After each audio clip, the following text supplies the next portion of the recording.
So I feel as if every time we get the two of you on the stage, there's always some new challenge with supply chain. So let's start off with some easy stuff, right? So war in Taiwan, potential. What do you guys think about that? Is it going to impact the industry? Do I think a war in Taiwan would impact the industry? Yeah. Absolutely. I mean, I think it'll impact the world, and it's a really scary thing. There was an election in Taiwan this week. The more democratic-leaning anti-China candidates won. Does that make it more likely there's a war? I'm not sure, but there's a lot of things that are caught in our control in the industry. If you have a global conflict like that, it will have a significant impact on our industry, for sure, and on every industry globally. So these kind of geopolitical supply chain issues always come up in these forums, and what I would tell most distributors is not to spend a lot of time thinking about it or worrying about it. That's what you have to rely on the supplier community for. If there's a war in China, which I think the chances are actually quite low, because they know what the impact would be. The issues in this industry would be the least of our problems. 80% of the pharmaceutical precursors come out of China or some number like that. There'd be lots of industries that get impacted, but it's so out of our control that I wouldn't spend a lot of time as a distributor worrying about that. There are other issues that we can worry about. So let's talk about some other ones. Ports in Mexico were recently shut down. The largest shipping firms are continuing to pause shipments through the Red Sea due to the Houthi attacks, drought crippling the Panama Canal. We've seen massive impacts during COVID on freight costs. So do you think there's going to be significant impacts from that? How do we prepare for that in terms of preparing our clients? I mean, we're already seeing it to a degree. And so we ship most of what we ship on contracted rates through the year. So we haven't felt it yet. But if you go into the spot market and you buy Trans-Pacific containers today, the cost has doubled in the last 3 weeks, mostly because of disruption in the Suez. But the Panama Canal is not operating at 100% capacity because of drought issues in Panama. And so freight costs I don't expect the $30,000 container issues that we were seeing 2 years ago. But it is certainly affected by some of these kind of macro issues. And we've just, like I said, we've seen it recently with Trans-Pacific rates. And so, I think there's, those things all eventually go into costs. At this point, at least for SanMar, we're not seeing any real disruptions. And like I said, we're shipping all on contracted rates, so we haven't paid any of those higher freight costs yet, but it's certainly out there. We have seen some higher freight costs in certain routes, but not in all routes. The reality is the freight companies can't survive at what the rates were recently. It went up to crazy numbers, 22,000, 30,000 for containers, and then it dropped down to 3,000. That's not economic for the shipping companies. And so the rates are going to go up at some point in time, and they're going to hopefully normalize. But the world we're in with lots of geopolitical disruption is the world we're probably going to be in for some amount of time. This is going to be standard fare, and we're going to have to figure out how we're going to work around it, because I just don't see a reason that it's going to change. Let's talk about China. So Johnathan, when you interviewed former US Secretary of Defense Leon Panetta, when asked about doing business with China while cautious, he encouraged businesses to be in China but keep a low profile. What do you think of his response? Yeah, so I definitely think being in China with a high profile, especially around issues that they get cranky about, it's not a good idea if you want to continue to do business in China. And I knew the China issue would get asked, and I knew the China issue would get asked of me. And we could spend an hour talking about what's going on in China right now. And the reality is that if you go way back, what's going on in China has happened before. There have been 3 times over history, I promise not to go into detail, where they've turned inwards instead of turning outwards. And the reality is that no matter how many experts you get, nobody really knows what's going to happen there. And so, like we talked about with shipping and pricing, this is the world we live in, and we're going to have to deal with it. The way we're thinking about this is by having alternatives to China. Where there is potential to have an alternative, there is not a potential for every commodity to easily move it to other places. We work in a lot of places with a lot of different risks, and we manage those risks like we have over the last 30 years, actually longer than that. But I can't tell you how many coups and other disruptions we've been through. It's part of the world we live in, and part of our normal course of business is managing stuff like this. So both of you have done significant diversification away from China, over the years. Let's talk about, with India being projected to be the world's third largest economy by 2030, and the fastest growing major economy in 3 years with a strong logistics framework. Are you seeing that as a big opportunity in terms of shifting there? Yeah, so if you go back in time a little bit, before China joined the WTO, there was a quota system in place. And so you would start the year and you would produce in China, and then you would hit the quota and you would have to go to a different country. So you would go to Cambodia, or you would go to Myanmar, or you would go to Sri Lanka, and you would start to produce. And everyone thought when China joined the WTO, it was just going to kill those other countries. What happened, at least in apparel production, is that you built really significant apparel producing bases in these countries. And China, as they kind of moved up the value chain, frankly, was less interested in producing apparel than kind of in other products. Then you had the 301 tariffs that came in during the Trump administration, and that was a further push out of China. And so the industry has moved in significant ways. I think the more recent piece that is positive for India, to your question, is more around, most people probably know this, the US has a ban on using Chinese cotton. And so that took a very significant piece of the world's cotton supply and took it off the market for the United States and Europe. It's equivalent to if you took, I think it's Iraq, Saudi Arabia, and Kuwait, and like that amount of oil, and you took it off the world's market kind of overnight. That's how much of the world's cotton kind of came off the market. So it's a really significant kind of impact. India is a significant cotton growing kind of region. And so we are doing more production there because of that, and because of the traceability that you need in importing cotton products. But we see a lot of growth in the entire subcontinent. So we've opened a second sourcing office, or it's a third, in Dubai today, that's managing production in Pakistan, India, Sri Lanka, and Bangladesh. We're seeing a lot of growth there, and that's coming maybe at the expense of East Asia, at least for us, China, Vietnam, kind of, et cetera, and we're seeing more growth in that region. In hard goods, it really depends on the commodity. We've been doing business in Pakistan since the 80s. Pakistan is a failed state by almost every measure. It's a very difficult place, but we've been doing business there for a long time. And when these issues with the China cotton came up, we also had to move everything out quite quickly. Luckily, we had this base that was sitting there in China and that we built up in India. And just so you know, if the US government catches you buying Chinese cotton from Xinjiang, it's really not a good thing. There's significant penalties for doing this. And so without absolute guarantees of traceability, there's no safe way to buy cotton from China. And that's why everybody is moving out. But India, Pakistan, Bangladesh, Sri Lanka all have their own set of political issues that probably nobody here is interested in, but that we have to deal with also. And India also has pretty creaky infrastructure that makes it a little bit more complicated to do business there. But there's a lot of stuff moving into a lot of different places. India is just one of them. Let's talk about the economy and jobs. Jeremy, can you talk about the current state of economic uncertainty and how you view it from your perspective? You have a theory that a mild growth rate is on the horizon. Can you unpack that a bit? Yeah, I mean, I always have to preface this that I've been wrong about just about everything for the last 3 years. So, like it's probably, if we're sitting here a year from now, you're gonna be like, you were wrong again. A year ago, I was pretty convinced that there would be a recession in 2023.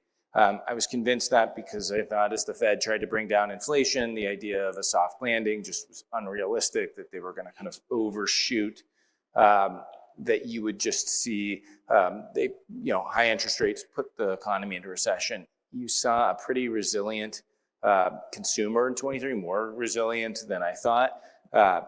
You've seen employment stay unemployment is still at like historically low levels, although not maybe where it was 12 months ago. And so those things really led to, a growth year in 2023 from an economic perspective. I'm expecting a relatively anemic growth year in 24, both for SanMar, our industry, and kind of for the US economy. But I have a theory, I guess, that I've been working at least at SanMar. And if you were to look at kind of a historical growth rate for SanMar and the industry, and you were to draw a line, let's say from 2018 to 2025, and you looked at that historical rate, I actually think we're going to kind of hit that number. We're just going to get there in a really weird way. We had this huge dump in 2020, all of this growth pulled forward in 21 and 22, and then relatively flat growth in kind of 23 and 24. And so I think some of the just extreme growth the industry had, and certainly that SanMar had in those years, was just pulling forward growth that we would have had in those next couple of years. And so the curve looks weird, but I think we're going to actually end up in that place. I think the mistake we had internally, and some of the reasons we overbuilt inventory this year so much, is we looked at, like, you had this extreme growth, and then we said, oh, and then we're just going to go back to our historical growth rate and grow from those numbers. And I just don't think that's real. There's nothing that tells me the world changed so significantly that, like, that many more t-shirts are being sold. I think it was just pulled forward. So that's the way I'm looking at this year, the way we're planning for 24. Johnathan, the speed of inflation is cooling down. The S&P had one of its longest winning streaks since 2004. Jobless claims are surprisingly low considering expectations. What are you most enthusiastic about given the state of our economy, and what concerns you the most?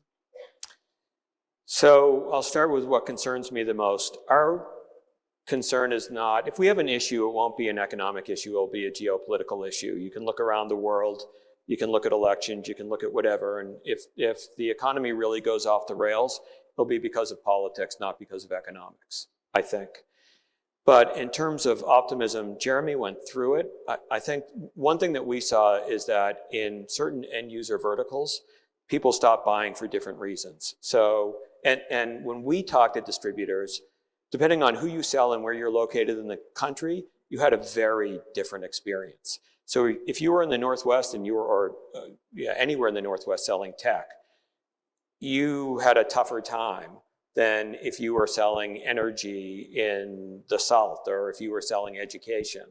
Higher prices did worse than lower prices in a lot of places because financial services, consulting, a whole bunch of verticals pulled back. Those industries, a number of those industries are going to come back and start buying again. And we saw an enormous amount of, we saw a lot of companies jumping back into the market in the fourth quarter. We had a really strong fourth quarter with the people who weren't buying coming back in to do end of the year gifting. And so by and large, we're more positive than negative going into 2024. We recognize the risks. We do think there's a lot of opportunity for growth. And we think that there's a bunch of industries that are going to come back into the market and stay in the market in a different way than they did last year. How do you think the uncertainty of this year's election season is going to affect the economy? Geez, Jeremy, what do you think?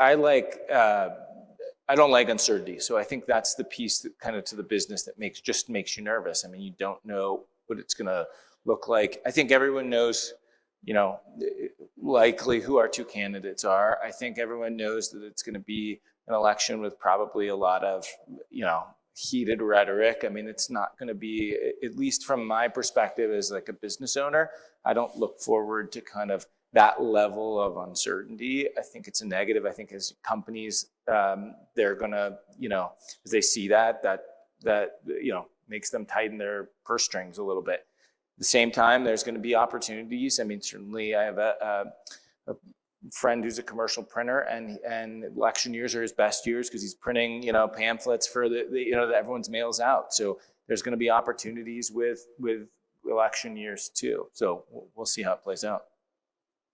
I think Jeremy did a great job with that. You can't punt that, Johnathan. Come on.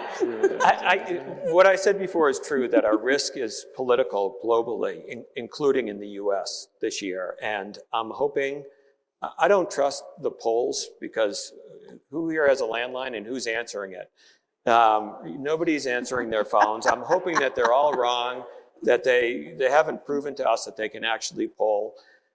People are still cranky, and I don't understand at some level I do, but I mostly don't understand the crankiness given the country we live in. I mean, this is a great place with a lot of opportunity, and people are crankier than I think they should be, given how good things are and all the advancements we see in so many different areas.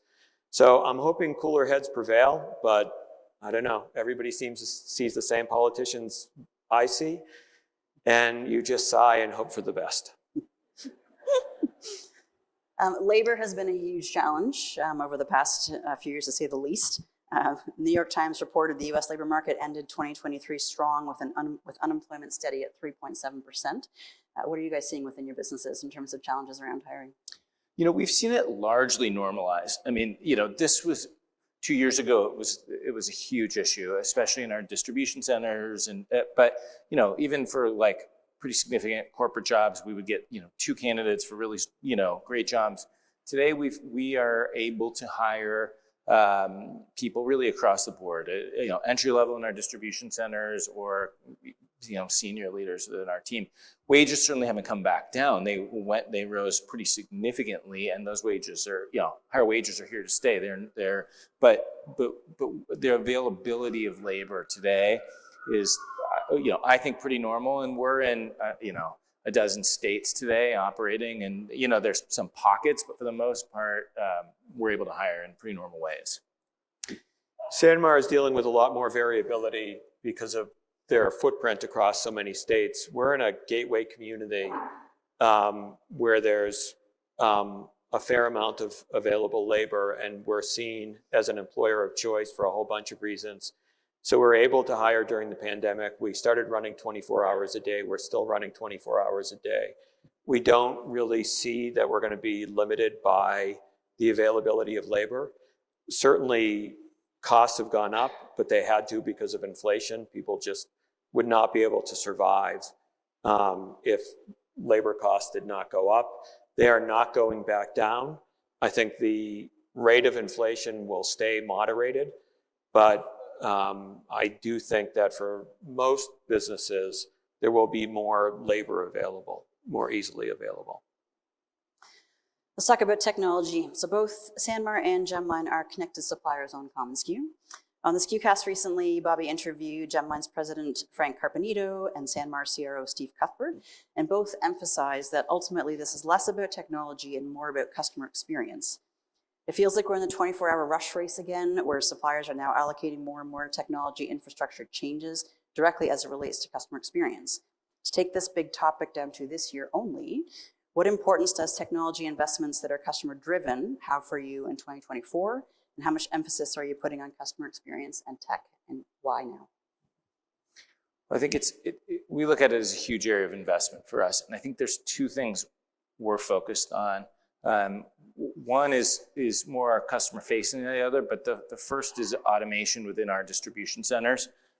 It's what we talked about with labor costs today. When we look out in the future, we have to be able to really efficiently pull and ship orders. And so that for us is probably the biggest single dollar area of investment over the next several years is automating our distribution centers. We have a new distribution center in Ashland, Virginia, and it will be kind of our first kind of fully automated DC. I think the second piece is we recognize just the friction in terms of how hard it is to find a product, buy a product, decorate a product, ship a product, kind of all of those things. And so just organizationally, we're really focused on how we make that easier for people. I have a son who is a freshman in high school. He plays basketball, and the coach called me and said, "Would you do t-shirts for the basketball team?" And I was like, "Sure, no problem." It's like for 10 kids. And I went on SanMar.com, and I know we wanted maroon shirts and we wanted them to be short sleeve, and I had like a budget, and there's like 20 shirts came up, and I had a really hard time choosing what shirts, and I know this product like really well. Okay. And I called our like head of merchandising and she told me what shirt to buy. And then I was like, we have a challenge as an industry. And it used to be, we had this big catalog. At the end, it was 1,000 pages long, and it was easier to pick because the shirts that were our best-selling shirts, we gave like 3 pages and pretty stacks, and the shirts we didn't like so much, they were like small in the corner. And like, it's very difficult now to know how to find and search product and to do it in a really meaningful way. And so that's something that organizationally we're really focused on. For us, we look at this business, and one of our big goals is digitization, but that means we're going to digitize everything. So I think that we're at an inflection point in the industry where the old processes that were analog are going to go away. And you can't just say, I'm going to do a digital process on the floor. From the front end all the way through, everything has to be digitized. And part of the problem is technology. Part of the problem is change management. These are enormous, enormous jobs, hugely complicated. Part of it is how you help people through the curation process. Part of it is how you make it mistake-proof on the floor so that things flow through with, in our world where we're doing a lot of embellishment on stuff of various kinds, to allow the customer to be able to have what they want, but remove the complexity from the people who actually have to deliver it for you. And that is a much harder thing to do than it might seem on the surface. But changes in technology are going to allow us to do things that we couldn't do before. And we are shoveling money into the furnace of IT like we never have before, because this is a do or die from the way that we see it. And I think you'll see a very different supplier community over time, because if you can't invest in IT or you don't get to a certain point, it's a survival thing. You won't be able to survive as everything starts to digitize. And it's, again, a topic that would probably take an hour and a half, but it's going to be a huge change for everybody. Let's talk about sustainability and product. So, Johnathan, you have a detailed talk about the impact of PVC on our industry, but without requiring us to have a chemical engineering degree to understand it, can you unpack the threat to our industry on this topic? So, PVC is very inexpensive. It's used in a fair amount of stuff. After we're done, go onto your favorite search engine and look up vinyl chloride, which is the precursor chemical to PVC, polyvinyl chloride, and look up PVC, so vinyl chloride and PVC, polyvinyl chloride, and just put, is it safe? Ask Google, ask Bard, ask Bing, and look at what comes up. Vinyl chloride, which is the tanker car in East Palestine, Ohio, that went over, was carrying vinyl chloride, and the fish died, the animals all got sick. They had people in these suits who were running around trying to detox the place. It's because it's a terrible chemical that's a carcinogen. It's a terrible chemical. And the chlorine that's used to make vinyl chloride has an enormous carbon footprint. It uses a huge amount of energy. And we were talking at our table, at one of these table talks, and I said, the question is really, what would you do for money? So would you give your friend a known carcinogen? Would you give their kid a known carcinogen? And if you wouldn't, then why are you giving them a PVC stress ball? I sit here and I listen to people talk about elevating brands and sustainability, and baked in all of the product in this industry is PVC. And they're talking even about PVC pipes and whether they're safe as we replace the pipes. And I don't know where this is going to come out, or when. I think I do know where it's going to come out, because we've eliminated PVC from about 95% of our products now. The goal is to take it out of everything, because it is a terrible chemical. And you don't have to believe me. You can look it up, and you can know that Nike, Adidas, Converse, pick a brand, none of them use PVC, and Nike got rid of it back in '98. And so the question is, why are we the only industry that thinks this is okay? I don't understand it. And it's going to be up to you. You're going to decide what suppliers will do and if you think this is okay. And so it's one thing to say, hey, we all believe in sustainability, we believe in community. It's another thing to help your customers understand the choices that they're making as they choose products.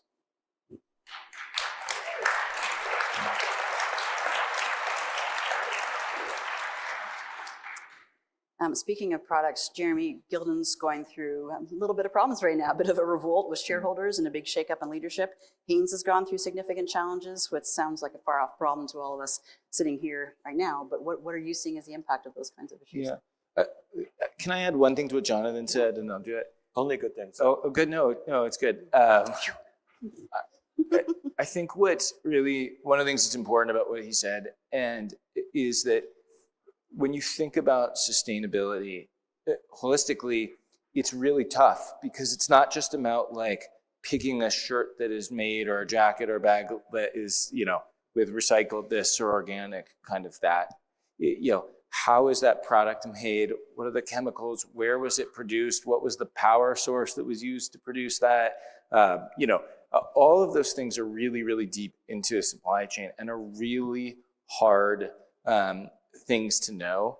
And so I think it's incumbent on distributors, one, to like try to be educated on it. It's hard. Two, to ask questions of their suppliers and to really try and understand who are the suppliers that are doing that hard work of going into the supply chain, because it is difficult.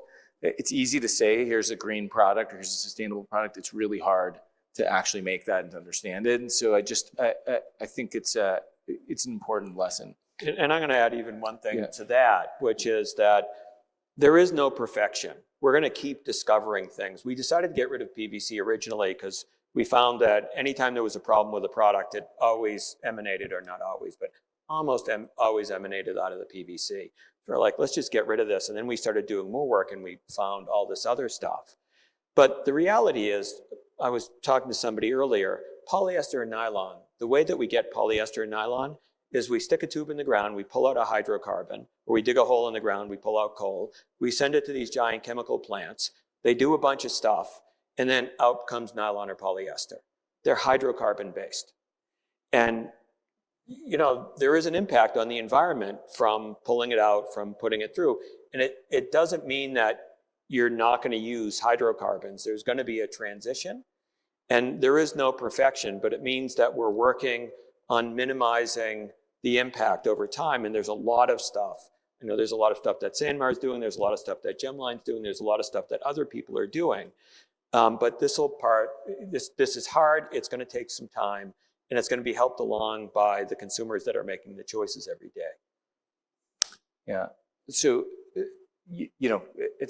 we make product ourselves. We own manufacturing. We source from factories around the world. And then we buy from other companies like Nike and the North Face and Carhartt, but also companies that are in the industry like Haynes and Gildan and, Bella Canvas and Next Level.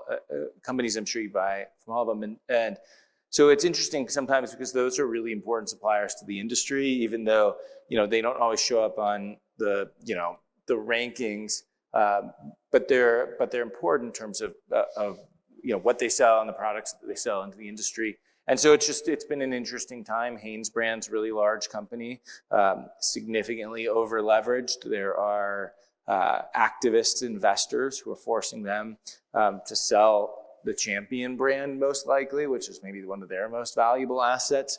And so at Gildan, another one of our really important partners, the board recently fired the CEO, who was really the founder of the organization. And there's turmoil there with investors who aren't happy about it, who don't like the new CEO and want the old CEO from Haynes. kind of back. Yeah. So the current the recently appointed CEO was at Fruit of the Loom 20 years ago, and then actually ran Broder Brothers before it was Alpha Broder. So was a vendor and a competitor of ours, so somebody I've known for a long time. But look, I don't think, similar to what Johnathan said about the war in Asia, it's like I wouldn't worry about these things. These are things that a supplier community that like we're managing. There will be, but I think it's just important to be aware of, what's going on kind of within your suppliers and within the kind of the factories or the companies that are supplying us too. Oh, my iPad went to sleep. I want to talk about leadership for a minute. So, Johnathan, you've recently transitioned roles and passed the CEO reins to Frank. How's that going for you? Not for Frank. I know he's doing an amazing job, but for you in terms of letting go and stepping back and taking on a different perspective. Yeah, so there's been lots of books written by lots of different experts that say that this doesn't work, that generally transitioning, especially in businesses like a Gemline or like a SanMar, that have these, we both have a certain way of approaching the business, a long-term way of approaching the business, and that it doesn't work. In our case, it has worked. The way the job splits is that I'm much more looking forward around strategy and trying to see around corners, and also the keeper of the corporate culture. And Frank is running the day-to-day business. And part of the reason that we did that is, one, it's a lot of work for one person to do it. It's much easier as a split because it gives you time to actually think. And two, I had been doing this for so long that if you think about Gildan or Hanes, how do you get a fresh look at the business? Somebody to come in and say, does this really make sense? Now, I will say doing these things is not without pain. It's a little bit like the trust fall. And there have been days where I've gone home and had a drink and, watched the Waltons or something to try to detox, from what I saw going on and be like, oh, this will be fine. Everything will be fine. And so far, everything has been fine. No, everything has been good. So and by the way, I didn't know this question was coming. So surprise.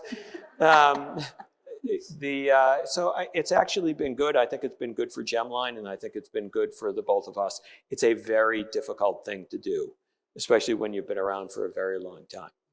A lot of varies there. Jeremy, it's been a pretty wild past few years navigating through COVID, supply chain issues, opening new warehouses, a greater move to remote work. What have you found the key to keeping your team aligned, connected, and motivated in navigating big change like that? Well, when COVID first hit, our team, we all went home. We were doing these kind of daily Zoom calls.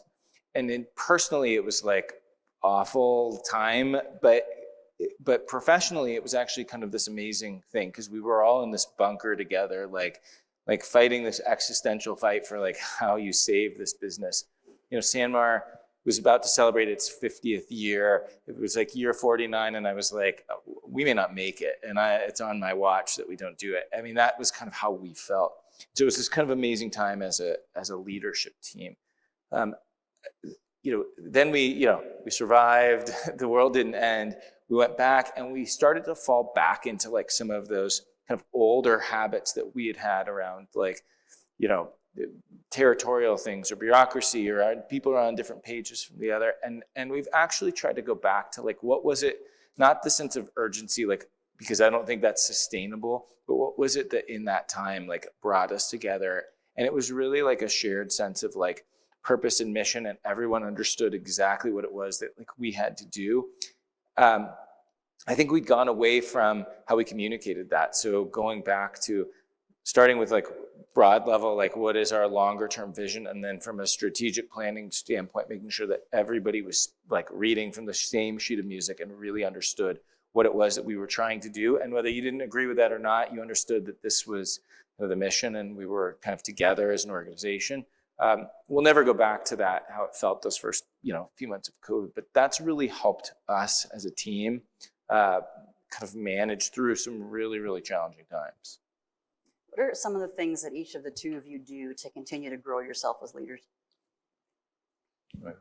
Oh, yeah, punt that one, huh? So one, we have a board it's a board of advisors, but it's the same thing as a board of directors, and they are very challenging. There are some very smart people on that board that have expectations, and they're all not only smart, but a couple of them are really fast processors, and they throw stuff at you, and you need to be ready for it. And I also do a lot of learning outside of the industry. I'm in school next week for a week. There's a lot of stuff that I do externally. And when we run these webinars, when Gemline ran these webinars, they're great opportunities for me to be able to engage with other people and have these conversations and to learn. So I'm out a lot. I sit on a fair amount of boards and do a lot of stuff outside the industry. And there's ample opportunities to learn what other businesses are doing or how people are approaching problems. In fact, the getting Frank in there allowed me to do a little bit more exploration and to dive into some things that I might not have had time to dive into before. You know, every year I'm kind of like leading the largest company that I've ever led. And I learned how to lead a business watching my dad. I mean, I grew up in a family business, and this was kind of how my dad did things. And it's been challenging, if I'm being totally honest, because we've had to, as the company has gotten to a scale, it doesn't work to do some of the things the way my dad did them.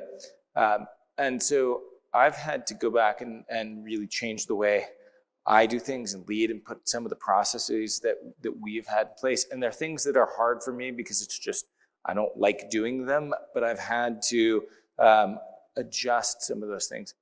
I'm a hands-on leader because that's the only way I know how to do it. I visit our distribution centers, I see customers, I talk to our people, I meet with my team, I meet like skip levels down. I mean, I'm very hands-on because it's the only way that I can get enough information to make good decisions. I wish I had kind of this secret sauce of how I continue to get better. It's just, for me, it's continuing to learn. And then I enjoy whenever I can be around smart people who I can learn from, I always try to take advantage of that. In our last interview, you both asked each other a question. I'm going to let you do that now because it's always fun to hear. I will do that. One thing I just want to point out before we move on to that is, for all of you who are running your own companies, you hear Jeremy talk about what he was thinking at the beginning of the pandemic. And I will tell you, I was talking to a lawyer friend of mine he's a pretty big shot lawyer. And I was saying, geez, March of 2020, I was thinking, boy, that's been a good run. You can stick a fork in it, yeah. I wonder what I'll do next, teach people bird watching or dog walking, or I wonder what my next career is going to be. And somehow we managed our way, we thrived our way through it, as did SanMar. And some of you, people had different experiences here. But there is no company that doesn't go through those tough times, and there's no leader that doesn't have those periods where you're asking yourself if you can make it through whatever challenge is in front of you. And the ability to persevere through those pieces, and knowing that other people are dealing with the same thing, whether the company is very big or very small. Some of these challenges are the same. And one of the things I was able to do is to rely on a community of people, our board, other people, to be able to get the energy to get through everything that was going on around us, because it was certainly a difficult time.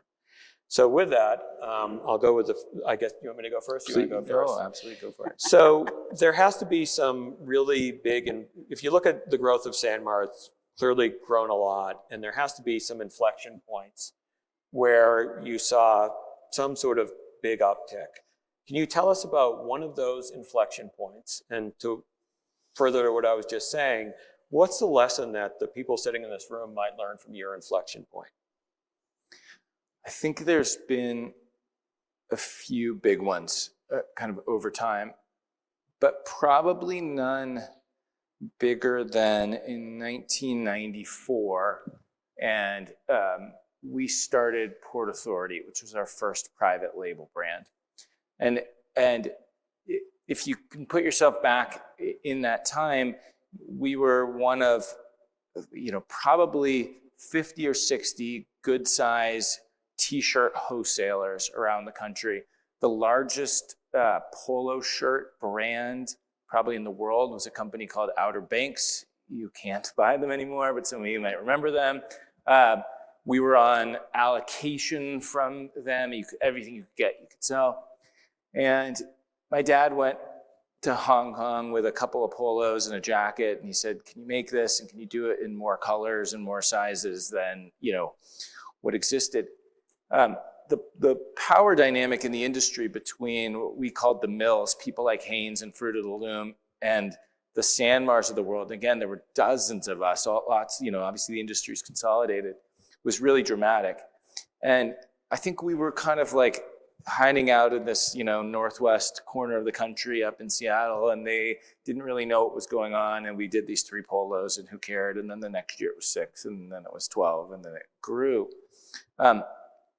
But being able to make our own product allowed us to change the margin structure of the business. It allowed us to invest in inventory and technology and other things that really did everything that propelled the business forward.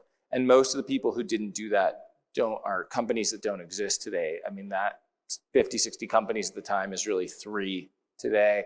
And SanMar's the only one of the 3 that's still owned by the family or the people who did it then.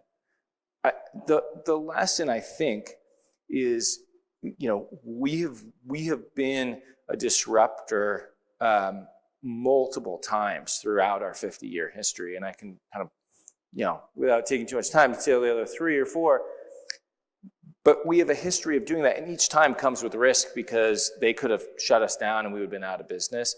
But if you're not willing to take some of those risks and to just try to disrupt the industry, you can't get to the scale that we have and thrive the way we have for 50 years. What do you got, John? My turn? Yeah. So if I can snap my fingers, you get to go back in time and change one decision, one thing you would have done differently. What would that be? Business-wise. I should have been a dentist. A dentist.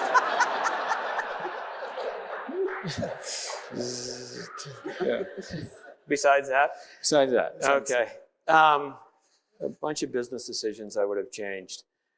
I think, what I think I would have done is done things faster. So let me step back and say, the hardest thing about running a business is managing people. Everybody comes with their own set of expectations, their own history, all the stuff of who they are, what they want, what they need. And I think that, and this is sort of a soft thing, but it's really critically important. When the business didn't do well, that was, as the leader, I always felt like that was my fault. And that there was stuff that I should have pushed down to the team more. And it's actually one of the things that Frank has been good at, is developing people, pushing stuff deeper down into the team and letting them be more responsible as a team for decisions.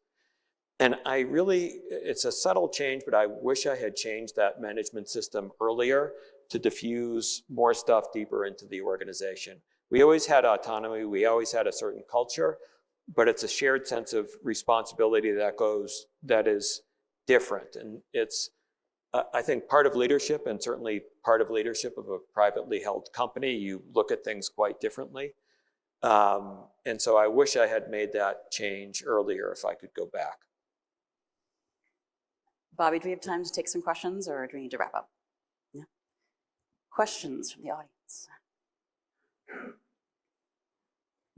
Wow, we did a great job. In the middle. You can shout it, then we'll repeat it if you want. Bob? Not enough. No, we got. Yep. Sorry if I'm really loud. So I just wanted to ask, as shipping costs rise, for larger companies like yourself, do you guys look at more possibilities for North American suppliers? And, do you think that will become a factor if essentially shipping and freight, price China out, price Thailand out, Vietnam, things like that? Do you think there's more of a possibility we start to have more like made in North America, made in Canada, products? So I can put about 70,000 t-shirts into a regular size shipping container. The cost difference of producing, at least domestically, isn't going to be affected kind of by freight. We have a very small factory in Tennessee. We make some made in the USA product there that gets used for the military or for, but we are doing a lot more production in this hemisphere. Now, some of that is The cost of freight is less, but it's more around the time. So we are 3 days from Puerto Cortez to our cross-dock facility in Jacksonville too, that allows us to be better in stock versus some of the longer lead time kind of shipping. But I don't think you'll see cost of shipping driving more production this hemisphere. It's just too small of a piece of the total cost of a product. The other thing is, on the hard goods side, these are very long supply chains with huge capital expenditures up the supply chain.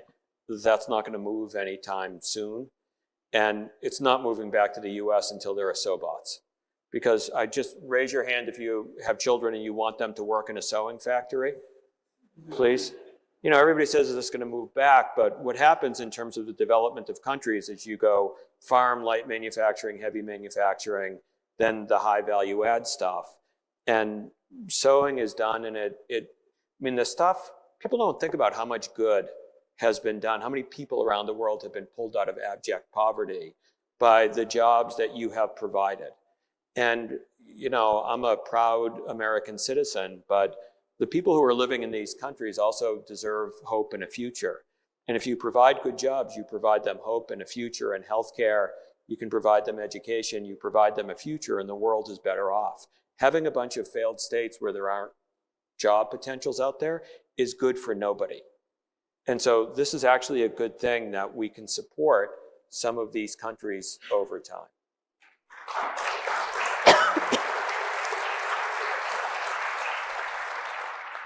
Time for one more.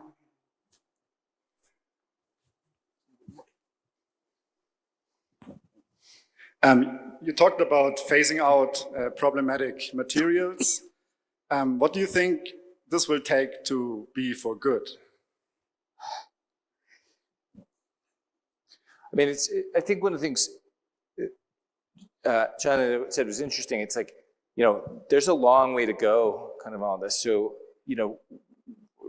whether it's PVC, we've been focused on PFAS as a chemical, mostly because it's being regulated out in a few states, California and New York specifically. So as you have to reformulate, the chemical companies take time. PFAS goes into anything that's waterproof. So if you want your jacket to keep, you dry, today it's been one of the only chemicals that's existed. Now they're reformulating PFAS-free waterproofing materials, but it didn't exist 2 years ago. We've had alternatives to PVC for a while, and so that takes time and money as an industry to do, but the technology is there to kind of go past it. But I'm sure 3 years from now, someone's going to come out and tell us that here's a different chemical that's a carcinogen, or that it's bad for you, or that's leaching plastics, or whatever it is. And we're going to continue to kind of adjust. It's a moving target for sure.